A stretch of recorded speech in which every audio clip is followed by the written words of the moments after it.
Good morning students, स्वागत आप लोगों का एक बार फिर से। मैं हूं सूर्य प्रकाश शर्मा और हम लोग पढ़ रहे हैं आजकल राजनीतिक दल। राजनीतिक दल पर ये तीसरा वीडियो है और अंतिम वीडियो है।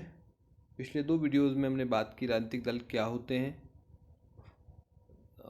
उनकी क्या भूमिका है लोकतंत्र में और उनकी सकारात्मक और नकारात्मक पक्षों को हमने देखा।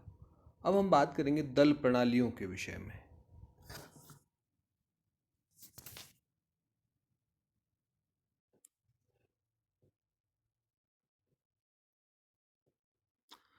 तो हम शुरू कर रहे हैं दल प्रणालियां। देखिए, लोकतांत्रिक व्यवस्थाओं की हम बात करेंगे और इसमें अधिनायकवादी व्यवस्थाओं की भी बात होगी। तो जो विभिन्न राजनीतिक व्यवस्थाएं हैं उनमें दलों की संख्या और उनकी भूमिका के आधार पर दल प्रणालियों को मुख्य रूप से तीन भागों में बांटा जाता है। इनके उपभाग भी हो सकते हैं, लेकिन उनकी हम चर्चा नहीं करेंगे। मुख्य रूप से तीन भागों में बांट रहे हैं दल प्रणालियों को। एक दलीय प्रणाली, यहाँ पर केवल एक दल होता है। द्विदलीय प्रणाली, यहाँ पर दल तो दो से अधिक होते हैं, लेकिन मुख्य भूमिका निभाने वाले दल दो ही होते हैं। और तीसरा बहुदलीय प्रणाली। इसको हम बहुदलीय प्रणाली इसलिए कहते हैं क्योंकि इसमें जो बहुत सारे दलों की राजनीति में महत्वपूर्ण भूमिका होती है। दल होते भी बहुत हैं और बहुत सारे दलों की ही भूमिका भी राजनीति में होती है, इसलिए हम इसको बहुदलीय प्रणाली कहते हैं। इसको एक नाम और दिया जाता है, वो है प्रतियोगी बहुदलीय प्रणाली। चलिए, तो हम शुरू करते हैं एक दलीय प्रणाली से। देखिए, एक दलीय प्रणाली जो है वो उन शासन व्यवस्थाओं को, उस राजनीतिक प्रणाली को कहते हैं जहाँ पर केवल और केवल एक ही दल पाया जाता है। अन्य दलों को या तो अवैध घोषित कर दिया जाता है और या फिर बलपूर्वक उनका अंत कर दिया जाता है। यानी ये तानाशाही वाली व्यवस्थाओं में पाया जाता है। निरंकुश शासन व्यवस्थाएं जो होती हैं उनमें एक दलीय प्रणाली होती है।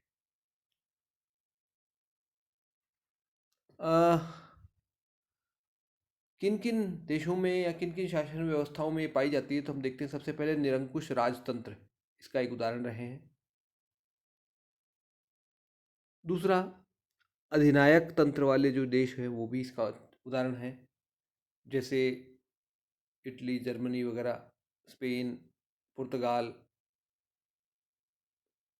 रूस, सोवियत संघ कहें बल्कि, यूएसएसआर जो था, union of Soviet socialist republics, जिसका 1917 में गठन हुआ था और जो 1991 में विघटित हो गया।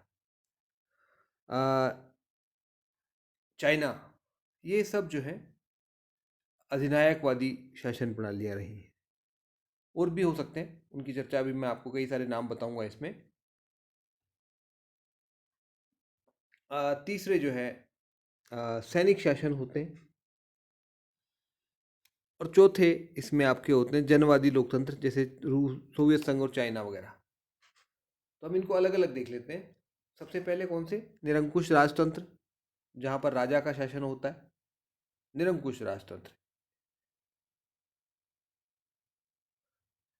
दूसरा, अधिनायक तंत्र। अधिनायक तंत्र में हम मुख्य रूप से इनको लेते हैं, जैसे इटली में बेनिटो मुसेलिनी के नेतृत्व में, फासीवादी दल के नेतृत्व में जो है सरकार चलती थी। और जर्मनी की बात करें तो अडोल्फ हिटलर का जो है नाजी पार्टी थी। ये तानाशाही व्यवस्थाओं के उदाहरण हैं। इसी तरह से स्पेन और पुर्तगाल में भी तानाशाही व्यवस्थाएं स्थापित हुई। तानाशाही व्यवस्थाओं को दूसरा उदाहरण है जनवादी लोकतंत्र। नाम तो लोकतंत्र है लेकिन होती तानाशाही है यहाँ पर, जैसे सोवियत संघ, लेनिन, स्टालिन वगैरह के नेतृत्व में रहा। चीन माओ सेतुंग और आज तक जाई जिनपिंग तक जो है वो जो है आज भी एक दलीय शासन प्रणाली के रूप में काम कर रहा है। इसके अलावा पूर्व मतलब द्वितीय विश्व युद्ध के बाद पूर्वी यूरोप के अधिकांश देशों में इसी प्रकार का शासन हमें देखने को मिला। इसमें पूर्वी जर्मनी, रोमानिया, बुल्गारिया, ये सारे इस प्रकार के देश थे जहाँ पर एक हंगरी एक दलीय शासन प्रणाली रही। यहाँ पर सैनिक शासन की बात करें तो इंडोनेशिया में कर्नल सुहार्तो के नेतृत्व में गोलकर पार्टी थी। इसी तरह से अगर आप बात करते हैं बर्मा की तो नेविन, जनरल नेविन के नेतृत्व में एक ही दलित शासन था। इराक की हाल ही में बात करें तो बाथ पार्टी थी सद्दाम हुसैन की।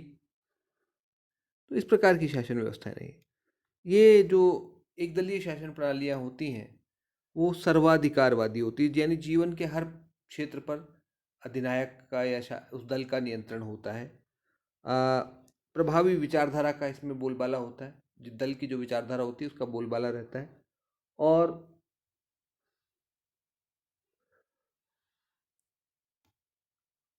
राजनीतिक भर्ती जो है वो नियंत्रित रहती है। ये कुछ प्रमुख विशेषताएं हम कह सकते हैं एक दलीय शासन प्रणाली की।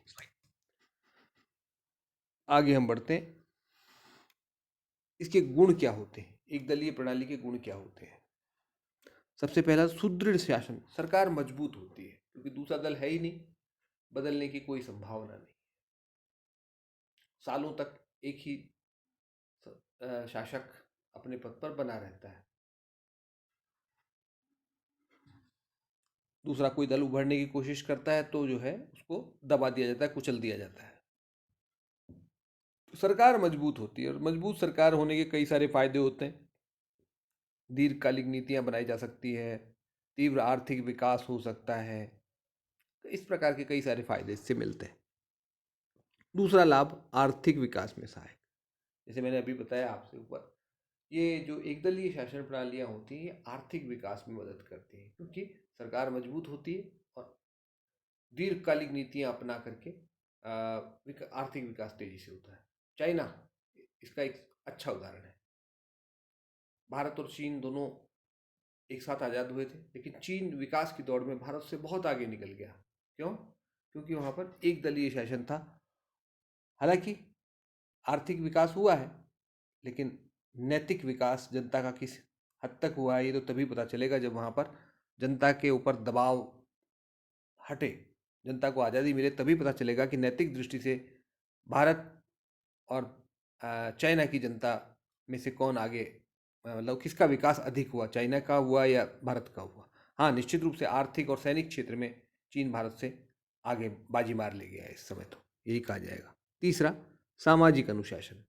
एक दलीय शासन प्रणालियों में जो है सामाजिक अनुशासन देखने को मिलता है। समाज में कोई मतलब विवाद नहीं होते क्योंकि वहाँ पर सख्ती से दबाया जाता है विवादों को, एक रूपता को बढ़ावा दिया जाता है, समाज में अनुशासन बना रहता है, राष्ट्रीय एकता रहती है, कोई मतलब विभाजनकारी प्रवृत्तियां देखने को नहीं मिलती क्योंकि पता है कि अगर आप जरा सा भी आवाज़ उठाएंगे तो गोलियों से भून दिया जाएगा आपको। पांचवी बात, आधुनिकीकरण में सहायक है। तो ठीक है, क्लियर है ये बातें। इसके दोष क्या हैं, कमियां क्या हैं इस एक दलीय प्रणाली की, वो हम देखते हैं। 4 बिंदु मैंने लिखे हैं यहाँ पर।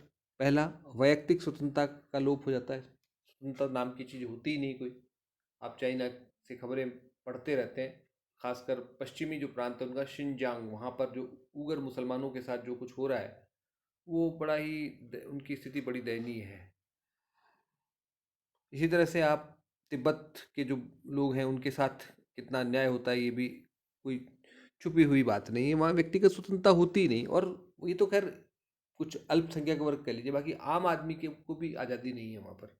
जरा सा किसी ने बोला और उसको जो है मौत के मुंह में पहुंचा दिया जाता है।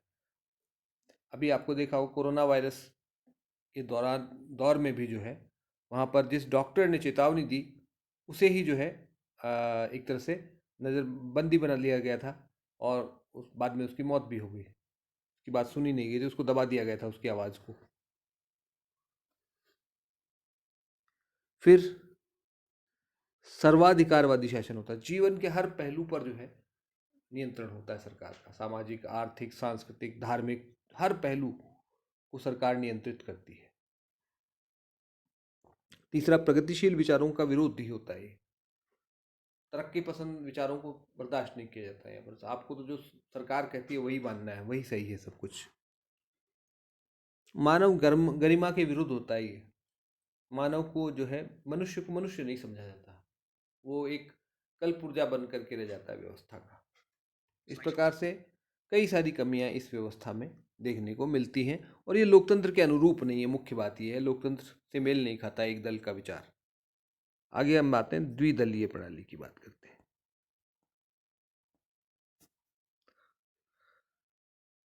अब जो द्विदलीय और बहुदलीय प्रणालियां हैं, ये लोकतंत्र, ये शासन में पाई जाने वाली प्रणालियां हैं। द्विदलीय प्रणाली का मतलब क्या होता है? दो प्रमुख राजनीतिक दलों, कम से कम दो दलों का अस्तित्व होता है यहाँ पर, एक नहीं होता है यहाँ पर, कम से कम दो होते हैं। लेकिन जैसे मैंने दूसरी बात में कहा है कि सिद्धांत बहुदलीय व्यवस्था होती है, और व्यवहार में भी बहुत सारे दल होते हैं, लेकिन वास्तव में होता यह है कि सत्ता का आदान प्रदान दो दलों के बीच ही होता रहता है। दल दो ही हो सकते हैं, ऐसा भी हो सकता है, और दो से अधिक हो, ऐसा भी हो सकता है, लेकिन सत्ता का जो आदान प्रदान है वो दो ही दलों के बीच में चलता रहता है। जैसे अब उदाहरण ले लीजिए, राजस्थान को ही ले लीजिए आप।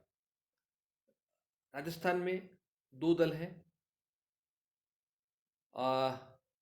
लेकिन और भी पार्टियां हैं। ऐसा नहीं कि उन पर कोई रोक लगी हुई है, पार्टियां हैं और भी, लेकिन उनको बहुत कम सीटें मिलती हैं। सरकार बनाने में उनकी कोई विशेष भूमिका नहीं होती है।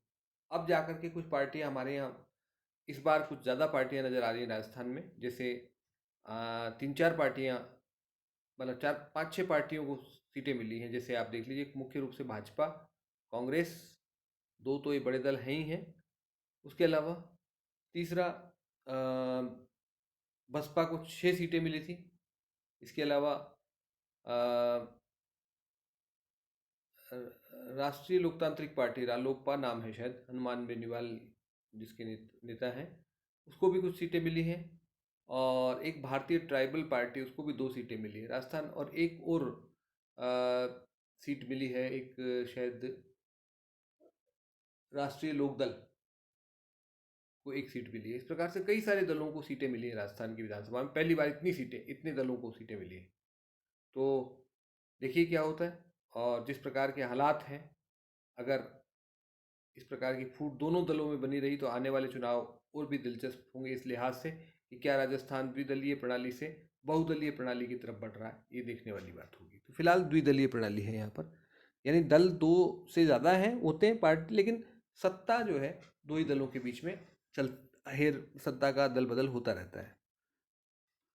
तीसरी बात, दलीय अनुशासन। दोनों दलों में कठोर अनुशासन पाया जाता है, जिससे वो पाला बदलने का काम नहीं होता है। छोटे दल में दल बदल हो जाता है, लेकिन बड़े दलों में पाला बदलने का काम नहीं होता है। नेक्स्ट चलते हैं आगे। इसके गुण क्या है?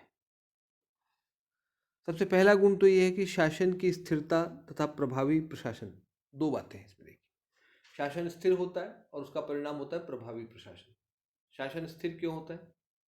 क्योंकि एक दल को बहुमत मिल जाता है, और वो निर्धारित अवधि जो भी 5 साल है उस तक वो आराम से सरकार चलाता है। जैसे ब्रिटेन को देखिए, अगर दूसरे देशों की बात करें हम, तो ब्रिटेन और अमेरिका इस प्रणाली के सबसे बड़े अच्छे उदाहरण हैं। देशों की बात करें हम, तो दोनों जगह ही 2 से अधिक दल हो सकते हैं, और हैं भी मौजूद, लेकिन सत्ता दो ही दलों के बीच में। ब्रिटेन में लेबर पार्टी और कंजर्वेटिव पार्टी, और अमेरिका में रिपब्लिकन पार्टी और डेमोक्रेटिक पार्टी। और वहाँ पर ग्रीन पार्टी भी है, लिबर्टेरियन पार्टी भी है अमेरिका में, लेकिन उनको सीटें नहीं मिलती ज़्यादा, बल्कि क्या बहुत कम, एक आध सीट ही मिलती होगी मुझे लगता है। और राष्ट्रपति चुनाव में तो खैर उनका कोई कोई भूमिका विशेष रही नहीं जाती, केवल नाम मात्र के लिए उम्मीदवार खड़ा करते हैं अपना, बाकी उनकी कोई भूमिका नहीं चुनाव में। दूसरी बात, संसदीय प्रणाली के सफल कार्यान्वयन के लिए सहायक होती है। तो दो दल होते हैं, एक सत्ता सरकार बनाता है, दूसरा विपक्ष की भूमिका निभाता है। और संसदीय प्रणाली के लिए बहुत बढ़िया व्यवस्था है ये, जैसा कि ब्रिटेन में हमको देखने को मिल रही है, बहुत अच्छे से चलती है। और इसका परिणाम ये है कि सरकारें स्थिर होती हैं। तीसरा, जनता के समक्ष सरकार बदलने का स्पष्ट विकल्प होता है। जनता को पता होता है भाई, अगर एक दल काम नहीं कर रहा दूसरे को वो बदल करके ले आते हैं, स्पष्ट विकल्प है। बहुत सारे दलों तो जनता समझ नहीं पाई, किसको देख, पता नहीं कौन जीतेगा कौन हारेगा कैसा करेगा, लेकिन यहाँ पता है स्पष्ट हो, दो ही दल हैं। चौथी बात, राजनीतिक दलों का उत्तरदायित्वपूर्ण व्यवहार होता है। यहाँ पर दल जो है का व्यवहार जो है वो बड़ा रिस्पॉन्सिबल होता है, क्योंकि उसे पता है कि कुछ गलत किया तो तुरंत सरकार से बाहर हो जाएंगे, दूसरा दल सरकार बना लेगा। तो बड़ा व्यवहार जो है उत्तरदायित्वपूर्ण व्यवहार करता है, जो वादे करते हैं उसको पूरा करते हैं। पांचवी बात, दीर्घकालिक नीतियाँ इसमें बनना संभव होती है, क्योंकि सरकारें मजबूत होती हैं और सरकार, दो दल होते हैं, कुछ मामलों में दोनों सहमत होते हैं। जैसे अमेरिका में देखें तो दोनों दल विदेशी नीति के मामले में लगभग सहमत होते हैं, और इसलिए अमेरिका में जब भी सरकारें बदलती तो विदेश नीति में ज़्यादा बदलाव नहीं आता वहाँ पर। दोषों की बात करें अगर हम, तो दोषों में देखिए जनता के समक्ष सीमित विकल्प होते हैं, दो ही विकल्प हैं, या तो इसको चुनो या उसको चुनो, तीसरा कोई विकल्प नहीं है। अगर आप दोनों को नापसंद करते हैं, तीसरा विकल्प नहीं है आपके पास। दूसरी बात, राष्ट्र का केवल दो दलों में विभाजन जो है ये मनमाना है और अवास्तविक होता है। केवल दो ही दलों में विभाजन जो है मनमाना है, क्योंकि और भी विचार होते हैं, उनको उचित प्रतिनिधित्व नहीं मिल पाता इन दो दलों में। तीसरा, सरकार अत्यधिक शक्तिशाली हो जाती है, तानाशाही इस दिशा में बढ़ने लगती है सरकार, क्योंकि उसके पास बहुमत होता है और वो पता है कि 5 साल अब हमें कोई कुछ नहीं बिगाड़ सकता, हमारा मनमानी करने लगती है सरकार। नेक्स्ट, नेताओं को अनुचित महत्व मिलने लगता है और जनता की वैयक्तिकता जो है खत्म हो जाती है। नेता अपने आप को जो है बहुत ज़्यादा महत्व देने लगते हैं कि उनके बिना सरकार चल नहीं सकती, और दल पर उनका नियंत्रण होता है, तो वो एक तरह से भगवान की भूमिका में आ जाते हैं नेता लोग। ट्रंप को देख लीजिए अभी क्या हो रहा है अमेरिका में। नेक्स्ट, विविध हितों को पर्याप्त प्रतिनिधित्व नहीं मिल पाता द्विदलीय प्रणाली में। छोटे छोटे जो हित होते हैं समाज में, उनको अल्पसंख्यकों को पर्याप्त प्रतिनिधित्व नहीं मिल पाता है। नेक्स्ट है विधायिका की शक्ति का ह्रास। विधायिका कमजोर हो जाती है इसमें, क्योंकि दो दल होते हैं, सत्तारूढ़ दल को कोई खतरा होता नहीं दलीय अनुशासन के कारण। तो विधायिका केवल मंत्रिमंडल की इच्छाओं को पंजीकृत करने वाली संस्था बनकर रह जाती है। कठोर दलीय अनुशासन हम देख ही चुके हैं, तो ये सारी बुराइयां इसमें मिलती हैं। फिर हम आते हैं बहुदलीय शासन प्रणाली पर। इसको आप प्रतियोगी बहुदलीय प्रणाली भी कहें तो ज़्यादा ठीक होगा, क्योंकि बहुदलीय प्रणाली तो द्विदलीय प्रणाली भी होती है, लेकिन व्यवहार में वहाँ दो दल प्रभावी होते हैं, बाकी दल गौण होते हैं। लेकिन यहाँ पर दो से अधिक दल, 3, 4, 5, 6 दल, कभी कभी और ज़्यादा संख्या में दल जो है राजनीति में या सरकार के बनाने में या गिराने में महत्वपूर्ण भूमिका निभाते हैं।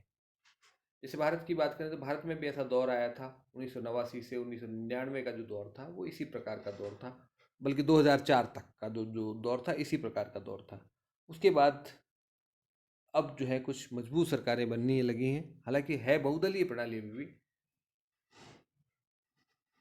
तो सबसे पहली बात तो इसमें क्या, छोटे बड़े बहुत सारे दल पाए जाते हैं, पहली विशेषता तो ये होती है इस प्रणाली की।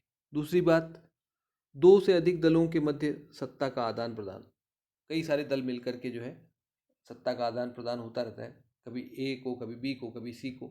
तीसरी बात, इसमें संविद यानी गठबंधन सरकारें बनती हैं, जैसे भारत में हमने देखा 1989 से शुरू हुआ एक, और 2004 तक मिली जुली सरकारें बनी। हालांकि यूपा सरकार भी मिली जुली सरकार ही कही जा सकती है, क्योंकि पूर्ण बहुमत नहीं था उसे प्राप्त। भारत भी इस प्रकार इस बहुदलीय प्रणाली का एक उदाहरण है। इसके अलावा France, Belgium, Netherlands, Germany, Italy, Switzerland वगैरह वगैरह, ये सारे यूरोपीय जो देश हैं वो इस बहुदलीय प्रणाली का उदाहरण प्रस्तुत करते हैं। अब हम आते हैं बहुदलीय प्रणाली के गुणों की बात कर लें। यहाँ पर सबसे पहली बात तो ये कि जनता के समक्ष पर्याप्त विकल्प होते हैं। इसमें 2 से अधिक विकल्प होते हैं। जो द्विदलीय प्रणाली की आलोचना थी वो यहाँ पर गुण में बदल गया है। दूसरा, जनता के विविध समूहों के हितों को उचित प्रतिनिधित्व मिल जाता है। इसमें जो अल्पसंख्यक वर्ग हैं, भाषाई हो, धार्मिक हो सकते हैं, या क्षेत्र, विभिन्न क्षेत्रों को उचित प्रतिनिधित्व इसमें मिल पाता है। तीसरी बात, राजनीतिक दलों के सदस्यों को की निजता की रक्षा हो जाती है, संभव है इसमें। 2 से अधिक दल हों तो, क्योंकि आप 2 दलों में होंगे तो आप एक दल को छोड़ करके दूसरे में नहीं जा सकते। यहाँ पर आप अपना अलग दल भी बना करके सफल होने की संभावना है, या किसी तीसरे दल में आप शामिल होकर के, अगर आपके विचारों को नहीं सुना जा रहा है आपके दल में, तो आपके पास विकल्प है। चौथी बात, निरंकुशता पर प्रभावी नियंत्रण। 2 से अधिक दल होते हैं तो दलीय निरंकुशता नहीं हो पाती, क्योंकि किसी एक दल को बहुमत नहीं मिल पाता, तो सभी दलों की बात सुननी पड़ती है उसमें। नेक्स्ट, बहुल संस्कृति और बहुप्रजातीय समाजों के लिए अधिक उपयोगी होती है व्यवस्था। जब बहुत सारी संस्कृति के लोग रहते हैं, अलग अलग क्षेत्र, अलग संस्कृतियां हैं, अलग भाषाएं हैं, अलग अलग हितों के लोग हैं, अलग, उनके लिए ये बहुत बढ़िया प्रणाली होती है। इसके दोषों की बात अगर हम करें, इसमें क्या दोष होते हैं, तो सबसे पहला दोष इसमें तो मतदाताओं के समक्ष भ्रम की स्थिति होती है। उनको पता, समस्या होती है किसको चुने, कौन सरकार बनाएगा, पता ही नहीं होता, क्योंकि किसी दल को बहुमत नहीं मिलेगा, उन्हें पता है। तो बड़ा असमंजस होता है किसको वोट दें, किसको नहीं दें। कमजोर सरकारों का गठन, ये आपको पता ही है। फ्रांस में ऐसा दौर था जब एक सरकार 12 साल में 24 सरकारें बदली। विधानमंडल परस्पर विरोधी हितों का अखाड़ा बन जाता है। ठीक है, जब बहुत सारे दल होंगे तो आपस में खींचतान चलती रहती है विधानमंडल में। प्रशासनिक कुशलता की कमी हो जाती है, सरकार कमजोर होती है तो प्रशासनिक कुशलता कहाँ से आएगी। और अंतिम बात, स्वस्थ लोकमत निर्माण नहीं हो पाता, और इसी प्रकार से स्वस्थ विपक्ष के गठन के मार्ग में भी बाधाएं आती हैं। तो ये सारी समस्याएं इसमें होती हैं।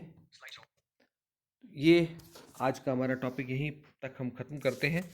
उम्मीद है आप लोगों को ये बात समझ में आ गई होगी। फिर भी अगर कोई कठिनाई हो तो आप मुझसे संपर्क करें, अपने प्रश्न मुझ तक भेजें, मैं उनका जवाब देने की कोशिश करूँगा। धन्यवाद।